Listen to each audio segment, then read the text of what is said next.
What I've come to appreciate about Jennie the most is that she is never going to be the idol that people want her to be. I think that comes from a lot of different places. I mention this at every chance that I can get. I have been a fan of Blackpink since day one. I was in the V Live when they debuted on August 8th, 2016, waiting with about 900,000 other fans at the time to see the Whistle and Boombaya music videos premiere. I didn't have a bias in Blackpink until the end of 2018. It was Did It and Solo that really solidified me as a Jennie fan. All of that being said, if you're looking for a completely objective and unbiased review of this release, I unfortunately do not have that for you. I apologize. So, not to try and overly psychoanalyze her as if I know her, I don't know Jennie, but looking at the trajectory of her experience as an idol that is observable from the perspective of us as fans, the things that she has shared with us and what we know she has gone through, considering that, along with her decisions as a solo artist, seem to paint quite a profound picture. After considering the reason behind Pretty Girl Mantra being her official debut as a solo artist free from YG Entertainment, I first thought about the Blackpink Netflix documentary Light Up the Sky.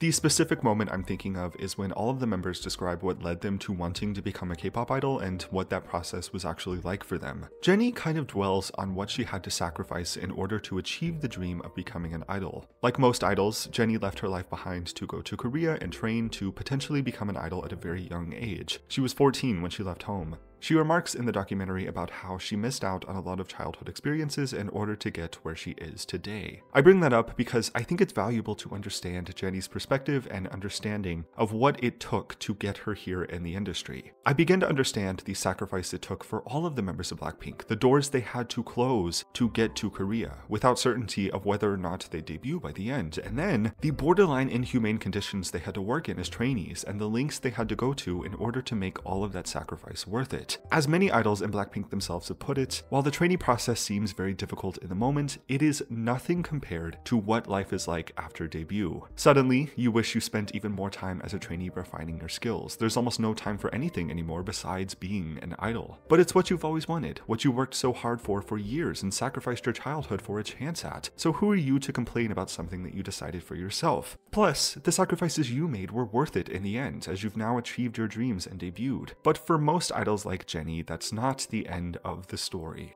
The hatred that Jennie has experienced has been quite something to behold, and I can't even begin to imagine what it must be like to experience, to be on the receiving end of that level of vitriol and for it to be as loud as it was for so long. This isn't to diminish the experiences of any other members of Blackpink or any other idol. Most all celebrities experience being misunderstood to very large extents. They experience insane hate trains. Jennie is no exception. I'm just saying that as a longtime fan of Jennie and knowing just a little bit about what she's gone through what she shared with us, it seems like, in a way, achieving her dreams and the price she had to pay for that as an idol kind of broke her in some ways. Either she became disenfranchised with who she was as a celebrity, faced with the reality that she may never be understood, or something else. There seemed to be a handful of observable moments throughout Blackpink's career so far where she kind of gave up. That is what it looks like. In the wake of unbelievable working conditions and even more outlandish hatred directed towards her, the sacrifices she made to become an idol seemed no longer worth it in her eyes. No matter how hard she tried, she was relegated by the general public and made out to be something she's not. She let a lot of people down in the process, and I don't condemn people for feeling disappointed or whatever way they do about it, but I also don't condemn Jennie for feeling the way that she did. She had every right to kind of shut herself off from the things that were bringing her the most negativity in life, which, unfortunately, just so happened to be the group that she's a part of. For what it's worth, I think Jennie handled it in one of the best ways possible, all things considered, with other celebrities' experiences with hate trains in mind. So, when I say today, Jennie is not going to be the idol that people want her to be, this is where my mind is at. This is the understanding I take to get to Pretty Girl Mantra, This That Flauncha just touched down in LA. Mantra is kind of an explosion of a lot of what leads Jennie to debuting as a solo artist, a lighthearted but also kind of profound explanation of the vision she has of herself being all that matters in the end. It makes sense for Jennie's first punch into the industry as a soloist under her own label being one that's all about empowerment.